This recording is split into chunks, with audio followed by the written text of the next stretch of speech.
At my granddaughter's wedding, they placed me at a table with strangers, hidden away from the celebration. Then I overheard my daughter-in-law proudly explain how she kept me out of sight. An embarrassment. I simply left. They thought they erased me, but they just ignited a fire. Listen to my story, like and share, and tell me where you're listening from. I, Eleanor, a woman who had seen 68 years spin by, mostly from the comforting vantage point of a classroom, had always believed in the unwavering warmth of family. As a retired teacher, I had dedicated my life to nurturing young minds, pouring my heart into their growth, much like I had poured myself into raising my son, David. Family, to me, was an anchor, a sanctuary, a bond that transcended all else.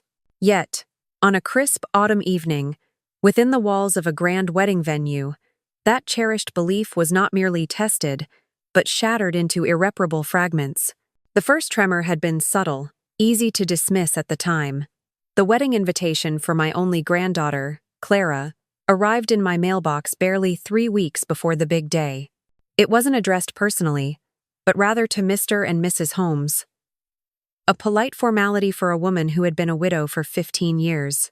It was an impersonal, generic card, starkly different from the custom-designed, embossed invitations I'd seen others receive. A small voice in the back of my mind had whispered, "This isn't right." But I pushed it down, attributing it to the chaos of wedding planning, or perhaps my daughter-in-law Sophia's rather pragmatic approach to social events. Despite the chill in that initial gesture, my heart swelled with anticipation for Clara's special day. My granddaughter, the bright-eyed girl I'd taught to bake cookies and read bedtime stories, was getting married. I spent days meticulously preparing, choosing a new dress, a soft cornflower blue that complemented my silver hair, hoping to look my best. More importantly, I spent hours in my sunroom, carefully restringing a delicate pearl necklace, a true family heirloom. It had belonged to my mother, then me, and now it was meant for Clara, a tangible symbol of our lineage and my love, a treasured gift for her new beginning. The wedding venue was a magnificent old estate, buzzing with excitement. As I stepped inside, the grand foyer echoed with laughter and music. Guests mingled, champagne flutes tinkling, their elegant attire a kaleidoscope of color. I smoothed my blue dress and felt a surge of nervous excitement. My eyes scanned the elaborate escort card display, a miniature forest of place cards alphabetically arranged. I searched for Holmes, my fingers tracing the delicate calligraphy. But my name, Eleanor Holmes, was conspicuously absent. My heart gave a tiny lurch. I checked again, then a third time, a cold knot forming in my stomach. A young event assistant, noticing my confusion, politely inquired if I needed help. "I'm Eleanor Holmes," I explained, "for Clara and Michael's wedding." She consulted a master list on her tablet, her brow furrowing slightly before she pointed to a far corner. "Ah, yes, Mrs. Holmes. You're at table 27, just through that archway, past the main ballroom. Table 27. The number itself felt like a designation, a categorizing. I followed her direction, navigating through the festive crowd, past tables laden with glittering centerpieces and animated conversations. The main ballroom was a symphony of light and sound. Then, through a smaller archway, I found it. Table 27 was tucked away in an alcove, partially obscured by a decorative screen, noticeably quieter and dimmer than the rest. The faces around the table were unfamiliar, yet I recognized a few indirectly. The estate's head gardener, the family's longtime driver, a distant cousin twice removed whom I hadn't seen in decades. It dawned on me with a dull ache that this was the obligatory guests' table, a place for those who couldn't be entirely excluded but certainly wouldn't be integrated into the main celebration. I felt a pang of humiliation, a raw, sharp sting. Just then, a vision in white floated towards me. Clara. She looked breathtaking, her smile radiant. My heart lifted. Pushing aside the burgeoning hurt, she spotted me, and her eyes widened slightly, a flicker of surprise mixed with something else I couldn't quite decipher. "Grandma," she began, a soft gasp escaping her lips. You came? The question hung in the air, weighted with an unspoken implication. Did you expect me not to? I forced a smile, my cheeks aching with the effort. Of course, dear. Wouldn't miss it for the world, I chirped, trying to sound genuinely enthusiastic. I could see the fleeting discomfort in her eyes, a shadow she quickly tried to erase. She glanced around, her gaze lingering for a moment on the secluded table. I knew, instinctively, that she wasn't privy to the seating arrangements, or at least not the full implications of them. To spare her any further embarrassment, I quickly added, "This seat is great, dear. I'm getting a lovely view of everything." The lie tasted bitter on my tongue, but I swallowed it down, prioritizing her happiness over my burgeoning pain. She offered a small, apologetic smile, squeezed my hand, and was quickly whisked away by her bridesmaids. The rest of the evening blurred into a montage of feeling utterly invisible. I watched the ceremony from afar, straining to hear the vows, feeling like a spectator rather than a cherished family member. During dinner, I picked at my food, listening to the polite but distant chatter of my table companions. I saw Sophia and David, my son, at the head table, surrounded by important-looking guests, their faces alight with laughter. My son. He hadn't even sought me out, hadn't glanced in my direction since I arrived. The chasm between my isolated table and their bustling celebration felt vast and insurmountable. Needing a moment of reprieve, I excused myself and headed for the ladies' room. As I dried my hands, I heard voices from one of the stalls, muffled but clear enough to distinguish.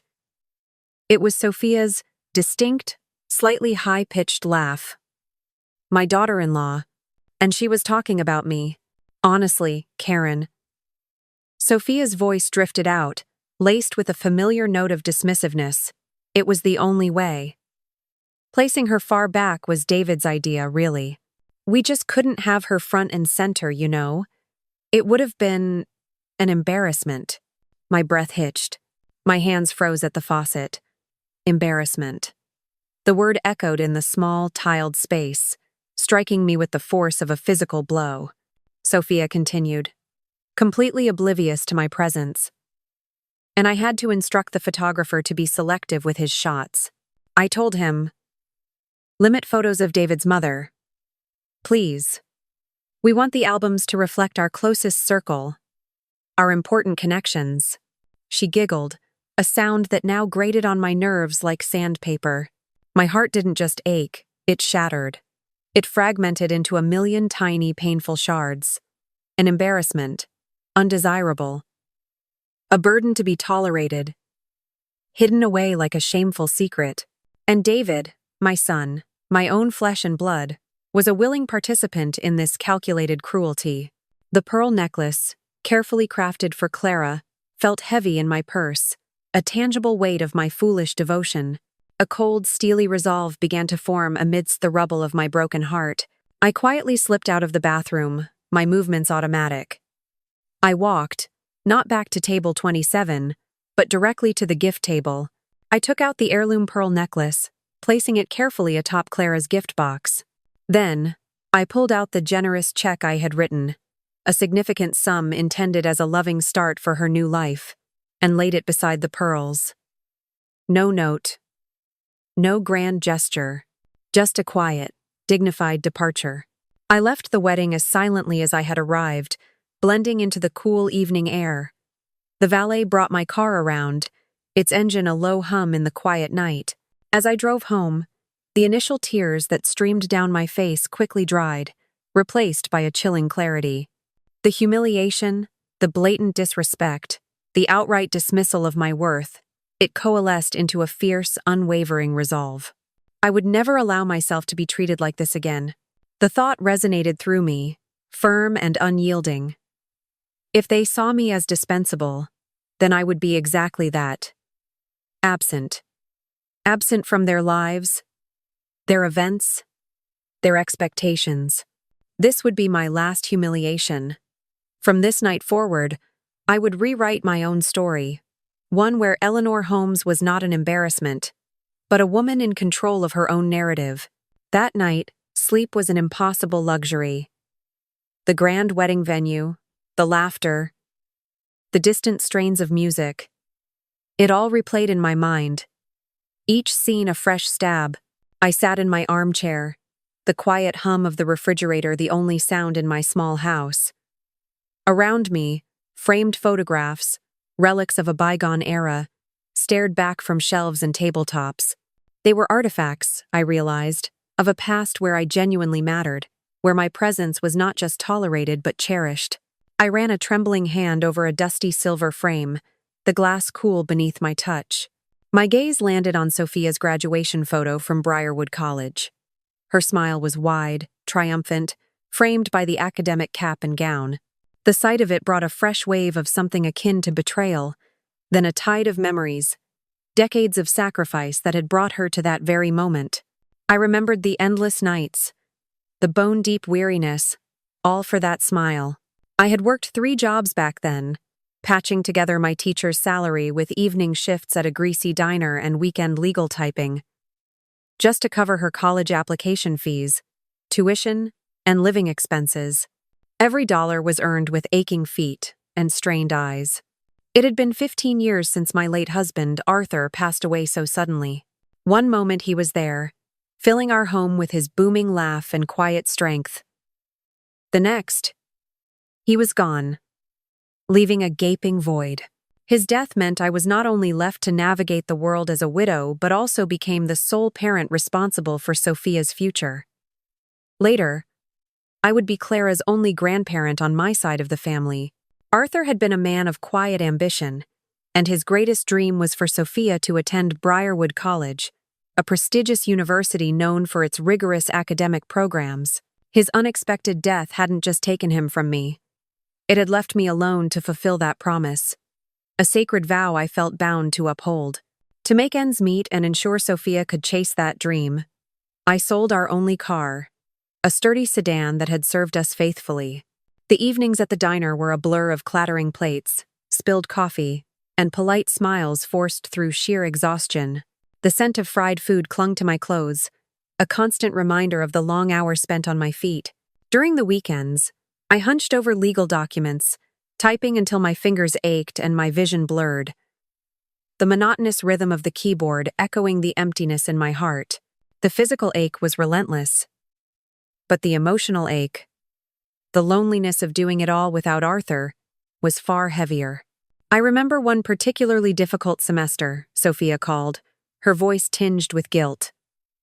"Mom, maybe I should transfer to a state school? It's so expensive." My heart clenched, but I pushed down my own weariness and fears. "No, Sophia," I had insisted, my voice firm despite the tremor I felt inside. "Your father wanted this for you. We planned for this. It wasn't just about the college, it was about honoring Arthur's memory, about giving Sophia every opportunity we had ever dreamed of for her." Sophia excelled at Briarwood. It was there, during her junior year, that she met David. He came from a world vastly different from ours, a world of inherited wealth, polished manners, and pristine country club lawns. I remember the first time he visited our modest home. It was clean, cozy, filled with the scent of my baking and the comfort of well-worn furniture. But I could see Sophia looking at it differently through his eyes. Her gaze seemed to linger on the slightly chipped paint in the kitchen, the fading floral wallpaper in the living room. There was a subtle shift in her, a new perception of our humble abode, as if she were seeing it for the first time through a critical, wealthier lens. One evening, I had been in the kitchen, clearing dinner dishes, when I overheard Sophia talking to David in the living room. Her voice was low, almost conspiratorial. "It's just temporary, David. Just until I graduate. Once I'm done, we won't have to come here often." The words, though whispered, sliced through me. "Won't have to come here often." It was a casual dismissal, a subtle shunning of her roots, of me, of everything I had worked for. That was another tremor, another precursor to the seismic shift that would come. Then came Clara. Sophia was still in college, unexpectedly pregnant. The phone call had come late one night, Sophia in tears, frantic with fear. His parents. Mom, they'll disown him. What will we do? David's parents, powerful and influential, had very specific plans for their son's future, and an unplanned child with a woman from a modest background was certainly not part of them. Without a second thought, I took a leave of absence from my teaching job. I moved into Sophia's cramped college apartment, supporting her through the emotional and physical turmoil of an unplanned pregnancy. I was there for every doctor's appointment, every late-night craving, every tearful confession. And I was there, holding her hand, for Clara's birth, the moment that tiny, perfect being entered the world. David, to his credit, proposed. But it was clear to everyone, including myself, that it was a proposal born more out of duty and obligation than passionate love. His parents, after much deliberation and a series of tense family meetings, accepted the union, but not without conditions. There were strict stipulations about David's career trajectory, his future with the family business, and the expectation of maintaining a certain image. Sophia and David's life together would be meticulously curated to fit their affluent world. For the first 3 years of Clara's life, I was her primary caregiver. While Sophia finished her degree and David climbed the corporate ladder, I filled Clara's days with love. I sang her lullabies, covered her face with soft kisses, and spun endless stories of faraway lands and brave knights. She was the light of my life, a pure, unadulterated joy. Our bond was deep, forged in the everyday intimacy of feeding, bathing, and comforting a baby. She called me Nana, her little hands reaching for mine, her innocent eyes reflecting a love I cherished above all else. But then, as David's career soared and Sophia graduated, they moved to an upscale neighborhood, a grand house far from my modest home. Suddenly, my daily presence was no longer needed. A nanny, young and impeccably professional, was hired. I was relegated to occasional visits, my role diminished, my invaluable presence replaced by a paid employee. It was a gradual erosion, a slow fading from the heart of their lives. I remember Clara's 7th Christmas. I had spent weeks knitting her a soft, warm blanket, each stitch imbued with my love. But that Christmas morning, my handmade gift was politely admired, then quickly set aside for the extravagant, multi-story dollhouse David and Sophia had bought her. Clara, innocent in her childhood joy, barely registered my blanket in her excitement for the expensive, store-bought toy. It was a small moment, but it stung. The following year, the sting became a direct jab. Sophia called, not to ask for my help in preparing for Christmas, but to make a request. "Mom," she'd said, her voice bright and businesslike, "David and I are putting together a fund for Clara's gifts this year. Would you mind contributing? It would really help us get her some of the bigger things she wants." The implication hung heavy in the air. My handmade gifts, my thoughtful, time-consuming tokens of affection, weren't store-bought enough. My love, expressed through labor and sentiment, was no longer considered valuable, only my monetary contribution. It was a hard truth, and a painful precursor to the final, crushing blow at Clara's wedding. The memories, sharp and unforgiving, continued to course through me, each one solidifying the bitter realization of years spent at the margins. It wasn't just the wedding, it was a culmination, a grand finale to a long, slow fade. Despite my continuous, unwavering support, my presence had been subtly, and then overtly, diminished. I recalled the time Clara had chickenpox, her little body covered in angry red spots, feverish and miserable. Sophia, overwhelmed and busy with her new job, had called me in a panic. I hadn't hesitated, driving through a snowstorm to be there, spoon-feeding chicken noodle soup and singing comforting lullabies until the fever broke. Another time, Sophia underwent a minor surgery. I had taken care of her post-op, running errands, cooking meals, and ensuring she recovered comfortably. Even for David's extended family, when his own mother proved too busy, I had hosted Thanksgiving, painstakingly preparing a feast for 20, all so his family could gather under one roof. I had given endlessly, freely, pouring my time, energy, and love into their lives, only to earn a seat at table 27, shoved into a forgotten corner, and ultimately, deemed an embarrassment. The injustice of it all hardened the resolve that had begun to form in the quiet solitude of my drive home. At exactly midnight, as the last vestiges of the wedding day faded into a new dawn, I retrieved a pristine, leather-bound journal from my desk drawer. I uncapped a new pen, its tip gliding smoothly across the virgin page. My hand, which had trembled earlier from shock and pain, was now steady, imbued with a quiet power. I wrote, in firm, deliberate strokes, "This is not an ending. This is a beginning." It was a declaration, a personal manifesto for the woman I intended to become, a woman who valued herself enough to set boundaries, to demand the respect she had so freely given. The next morning, the persistent buzz of my phone, a symphony of Sophia's calls and texts, began. For the first time, I let them all go to voicemail. Each ring was a small act of rebellion, a quiet reclaiming of my own time and peace. The voicemails, one after another, expressed a performative concern. "Mom, where did you go? Are you all right?" We were worried. Worried, I scoffed internally, or just worried about what others might think. Her texts, too, flowed in, a stream of carefully worded platitudes. "It wasn't like you to just leave without saying goodbye, Mom." And another, "Is everything okay? Clara was asking for you." I recognized the pattern now, the subtle exclusions that had preceded the wedding.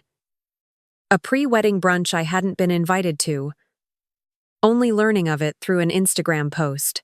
Clara's college graduation dinner, where I was offered only coffee after the main meal, while everyone else enjoyed dessert and celebrated with champagne. These weren't oversights.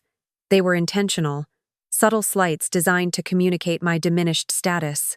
Just as I was contemplating what to make for lunch, the doorbell rang, a sharp, insistent chime.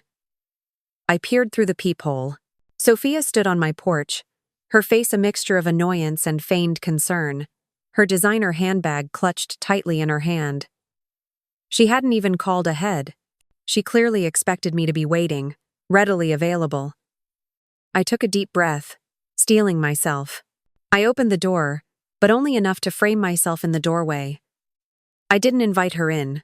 My posture was straight, my expression neutral, my tone firm. "Sophia, to what do I owe this unexpected visit?" Her brow furrowed. "Mom, what's gotten into you? I've been calling you all morning." "Why didn't you answer?" She sounded exasperated, as if my lack of immediate response was a personal affront. "I've been busy," I replied, the lie feeling entirely justified. I wasn't busy in the way she understood it, but I was busy rewriting my life. "Busy?" she scoffed, then shifted to a more concerned tone. "Look, you're leaving the wedding so abruptly. It was quite odd." David's mother was very concerned. People noticed. David's mother was concerned, was she? I challenged, my voice devoid of warmth. Or was she concerned about appearances? About what people might say about the sudden disappearance of the embarrassment from table 27? Sophia's face drained of color. Her eyes widened, her mouth agape. "What are you talking about?" she whispered, a flicker of panic in her eyes. "I think you know exactly what I'm talking about," I said, my voice dangerously calm. "I was in the ladies' room, Sophia, when you were eloquently explaining to your friend Karen why it was imperative to place me far away. To avoid embarrassment, I believe were your exact words. And then, of course, the careful instructions to the photographer to limit photos of me. Couldn't have me cluttering up the precious wedding album, could we?" Sophia looked aghast, her composure crumbling. "You were eavesdropping," she spluttered, regaining some of her indignation. "Eavesdropping?" I countered, a dry laugh escaping me. Should I have announced my presence, Sophia? Perhaps cleared my throat loudly to interrupt your candid assessment of my worth? Would that have been more polite for someone already deemed an embarrassment? She stammered, searching for words, but found none. Finally, she managed, "What do you want from me, Mom? What is this all about?" Her voice was laced with frustration, a hint of genuine confusion. I met her gaze squarely, my eyes unwavering. What do I want? I want to be treated with basic respect and consideration, Sophia. The kind of respect and consideration I have always shown you, always given to this family. I paused, letting the weight of my words sink in. More than that, I want to stop putting my life on hold for someone who clearly doesn't appreciate it, someone who sees me as a convenient utility rather than a cherished mother or grandmother. The silence that followed was thick, heavy with unspoken truths. Sophia stared at me, her face a mask of disbelief, perhaps even a glimmer of fear. My words, delivered with quiet conviction, seemed to finally penetrate the layers of her self-absorption. So, things are going to change, Sophia, I declared, my voice resonating with newfound authority. You won't find me at your beck and call anymore. I won't be rushing to your side for every minor inconvenience. And I certainly won't show up to any event where I am invited purely out of obligation, only to be humiliated and hidden away. The old Eleanor, the endlessly accommodating mother, was gone. A new Eleanor had emerged, forged in the fires of disrespect, ready to build a life on her own terms. Sophia stood on my porch, bewildered and undeniably frustrated.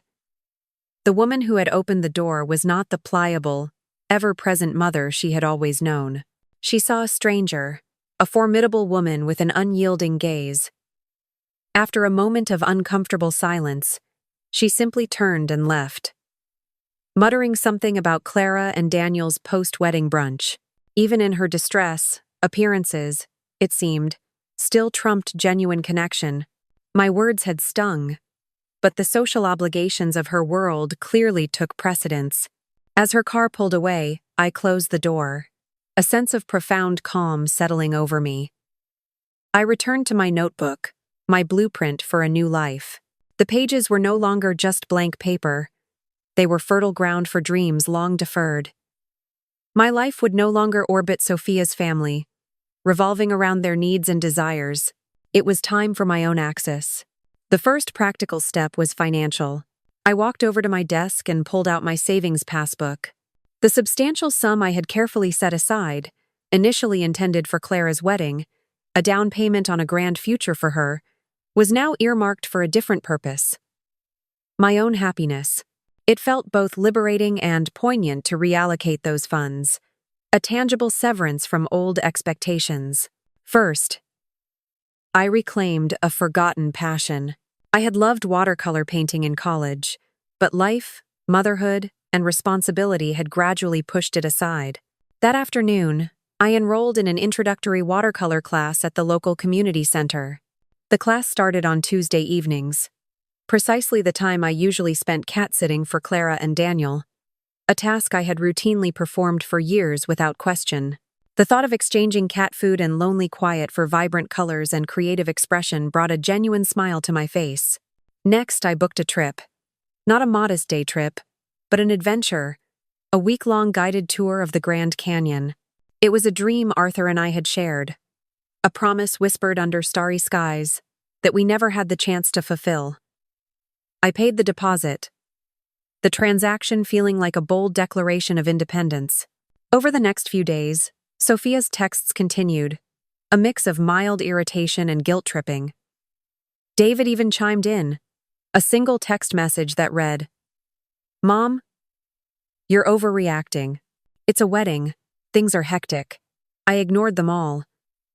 Their dismissiveness, their inability to understand the depth of my hurt, only strengthened my resolve. My overreaction was, in fact, a long overdue assertion of self-worth. I then moved on to my physical space. I started with my wardrobe, pulling out clothes that represented the old me. Practical, unremarkable pieces, chosen not for joy, but for function, for blending in, for fading into the background. Out went the beige cardigans, the sensible slacks, the muted blouses. I filled several bags for donation, envisioning a future wardrobe that reflected the vibrant person I was rediscovering. A few days later, a soft knock on my door startled me. I opened it to find Clara standing there, her beautiful wedding glow somewhat dimmed by worry. Her eyes were red-rimmed, and she held a small, crumpled tissue in her hand. "Nana," she began, her voice thick with emotion. "Why did you leave the wedding? I was looking everywhere for you." My heart ached at the sight of her distress. She looked so young, so vulnerable, still radiating the innocent joy of a newlywed. I couldn't burden her with the ugly truth, not on her wedding day, not right after such a momentous occasion. "Oh, darling," I said softly, pulling her into a gentle hug. I wasn't feeling well. My head was throbbing, and I just needed to lie down. I didn't want to cause a fuss. It was a partial truth, one designed to protect her. She pulled back, her brow furrowed. "Mom was crying," she said, her voice small. "She said you two had a fight. What happened?" Isai hid. "It wasn't a fight, not in the way you mean it, dear. It was a conversation between your mother and me. Nothing for you to worry about." I tried to project a calm, reassuring demeanor, but the underlying tension was palpable. Her gaze drifted to the coffee table, where my newly acquired Grand Canyon brochure lay open, a vibrant photograph of sweeping red rock formations catching her eye. "You're going on a trip?" she asked, a note of surprise in her voice. "To the Grand Canyon? By yourself?" The idea of me venturing out on such an adventure, alone, seemed to genuinely shock her. I smiled, a genuine, unforced smile that reached my eyes. "Yes, I am. And yes, by myself. There are a lot of things I've never done before, Clara. A lot of places I've wanted to see. And now, well, it's about time I started." Her concern deepened. She stepped closer, reaching out to take my hand. "Nana, are you okay? Really okay? This isn't because of me, is it? Or the wedding?" Her genuine heart, so open and loving, touched a chord deep within me, softening the edges of my resolve. She wasn't like Sophia. She deserved more truth. But still, a gentle version of it. "No, darling, not because of you at all," I assured her, squeezing her hand. And the wedding was just the final piece of a puzzle, a moment that made me realize I needed to make some changes. This isn't about punishment, Clara. This isn't about getting back at anyone. It's about me, finally, taking care of myself, reclaiming a little bit of the Eleanor I used to be, and maybe discovering a new one. I looked into her earnest eyes. "But I promise you, Clara, nothing will change between us. Our Sunday dinners, our movie nights, our chats, those are sacred. Those will continue, on your terms, of course." Just then, my phone buzzed again, Sophia's name flashing across the screen. I glanced at it, then back at Clara.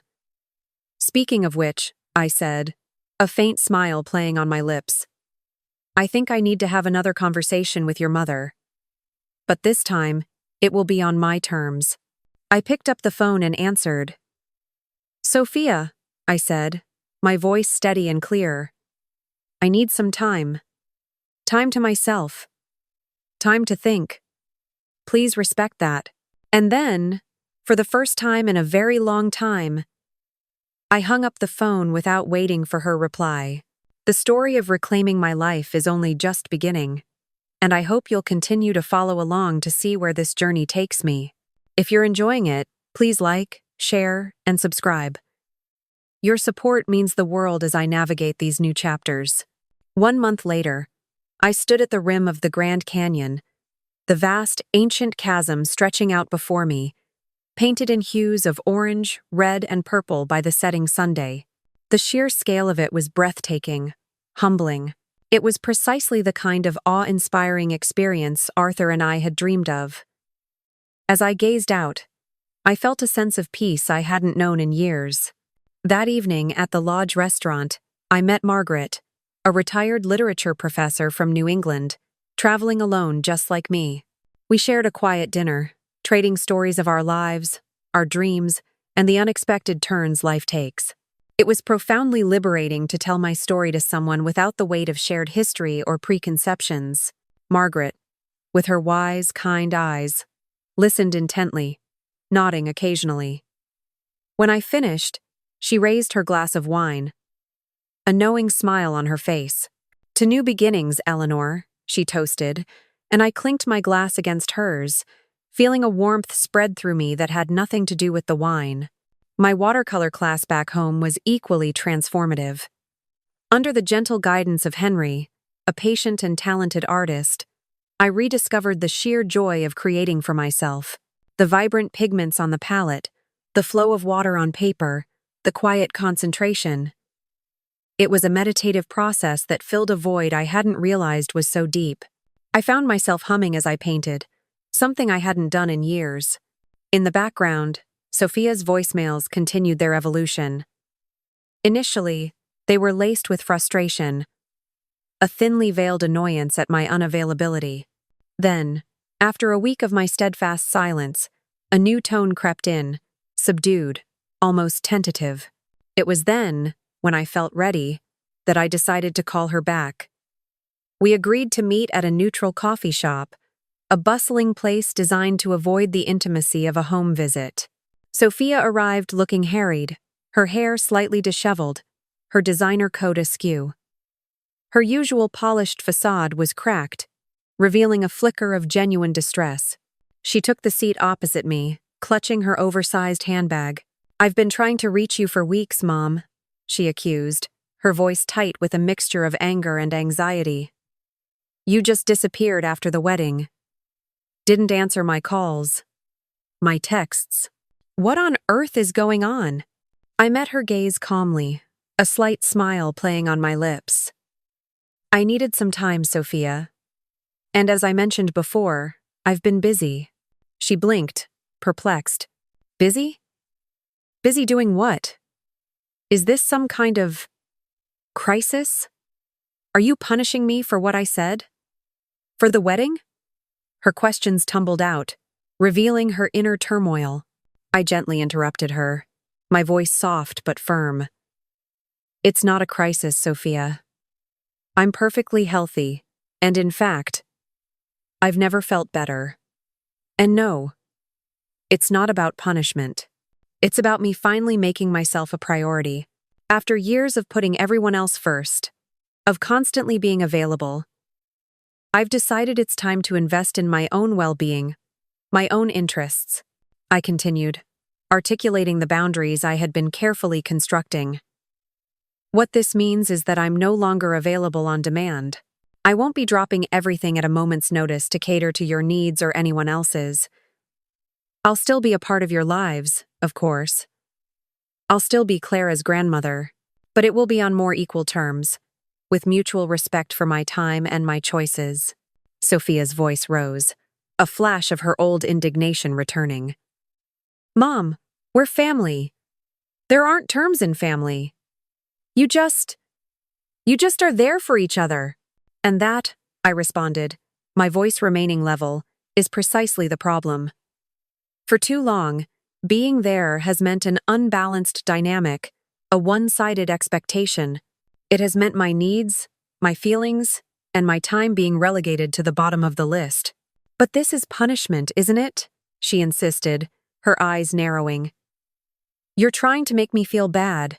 Sophia, there's a significant difference between punishment and respecting myself," I clarified. "I'm setting boundaries for my own mental and emotional health. If you perceive that as punishment, then perhaps you should reflect on why that might be." We talked, or rather, went in circles for nearly an hour. She argued, she pleaded. She even shed a few tears of frustration. But I held my ground. My new boundaries, freshly built, were surprisingly sturdy. Finally, I glanced at my watch. "Sophia," I said, rising from my seat, "I have a yoga class at 6. I need to go." As I turned to leave, she reached out, her hand catching mine. Her grip was surprisingly strong, and for the first time, I saw a flicker of genuine vulnerability in her eyes, not just annoyance. "Mom, please," she whispered. I don't want to lose you. I softened my gaze, gently squeezing her hand. You're not losing me, Sophia, I replied, my voice imbued with a quiet certainty. You're just meeting the real me for the first time, the me who has her own needs and dreams, her own schedule, and her own life to live. I took a breath. Clara told me she's planning a family dinner next Sunday. I will be there. However, I continued, firming my resolve, I'll be bringing my own dessert, a healthy fruit tart I'm learning to make in my new cooking class. And I'll need to leave by 8 p.m. I have a photography class that starts at 8:30, and I don't want to be late. The words, spoken aloud, sounded definitive, undeniable.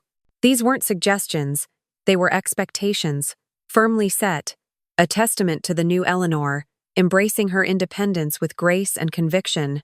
The conversation at the coffee shop, though challenging, had been a necessary turning point. Sophia, for the first time, was forced to slowly process a new reality. Her mother had boundaries.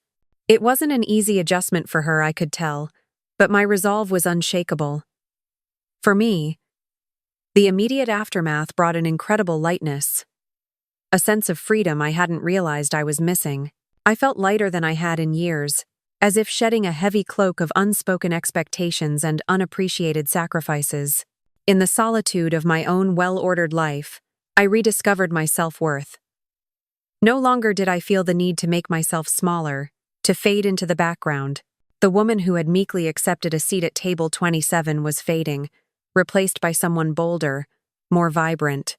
2 years passed quickly, a blur of new experiences and rediscovered passions. My life became a rich tapestry woven with vibrant threads. I traveled, not just to the Grand Canyon, but to the sun-drenched hills of Italy, indulging in a lifelong dream of exploring Tuscan villages and savoring authentic pasta. My watercolors, once a private hobby, blossomed into a confident collection, and I was incredibly proud when several of my pieces were displayed in a local art exhibition. My yoga classes brought flexibility and a serene focus, while my photography lessons sharpened my eye for beauty in the mundane. I cultivated new friendships, people who appreciated me for who I was, not for what I could provide. Then, one crisp autumn Sunday, a familiar figure appeared on my porch. Sophia stood there alone, her shoulders slumped, her eyes red-rimmed and swollen. Her usual composure was completely gone. She looked utterly lost. "Mom," she said, her voice barely a whisper, "I need your help." My heart felt a familiar tug, but the new Eleanor didn't immediately rush to soothe. I paused, taking a slow breath, acknowledging the established boundaries. "Come in, Sophia," I said, opening the door wider. "I have about an hour before I need to leave for dinner with some friends." It was a gentle reminder, a quiet affirmation that my life was no longer solely dictated by her crises. To my surprise, Sophia accepted the boundary without argument. She came in, sat on my sofa, and then, slowly, haltingly, she confided in me. David had lost a major client, a significant blow to his business. Their lavish lifestyle, once seemingly unshakable, was now strained, teetering on the edge of financial instability. The weight of their precarious situation was clearly crushing her.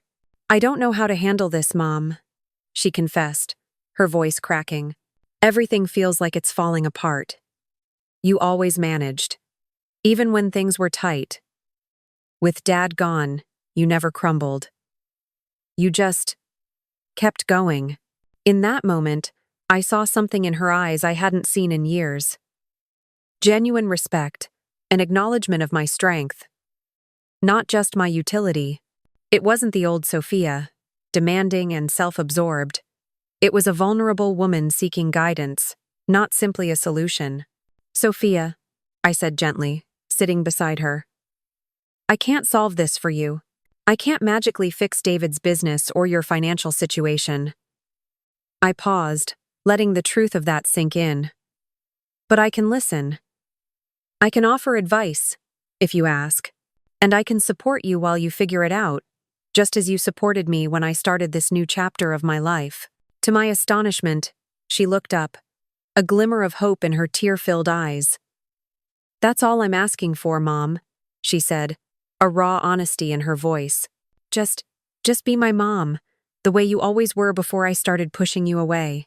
It wasn't a perfect reconciliation, and it wasn't an instant fix.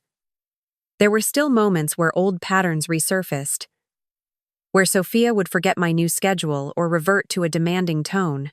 But overall, there was progress. She started asking for my advice, not just expecting my assistance. She began to see me as a person with my own life, not just an extension of hers. She even attended one of my art exhibitions, marveling at my watercolors, a genuine pride in her expression. Later that month, Clara invited me to lunch. Over salads and iced tea, she looked at me with those earnest eyes and said, "Nana, I have to apologize. I should have stood up for you at the wedding. I saw you at that table, and I knew it wasn't right. I was just caught up in everything." I reached across the table and took her hand. "You were the bride, sweetheart. It wasn't your responsibility to manage the seating arrangements or the complicated dynamics of the adults. Your only responsibility was to enjoy your day." But Clara shook her head. "No. I should have. But I want you to know, now, I see you, the real you. And I admire you so much for what you've done these past 2 years. You're amazing." Her words were a balm, a gentle warmth that settled over the old wound. Driving home that afternoon, the late autumn sun casting long shadows, I realized the wound of table 27 was finally healing. It wasn't healing because of Sophia's newfound respect, or David's acknowledgement, or even Clara's apology. It was healing because of my own happiness, my own reclaimed self. Their approval was no longer the metric for my worth. I was Eleanor Holmes, artist, traveler, friend, teacher, mother, grandmother. Each role was important, each a part of me. Yet none of them defined me completely.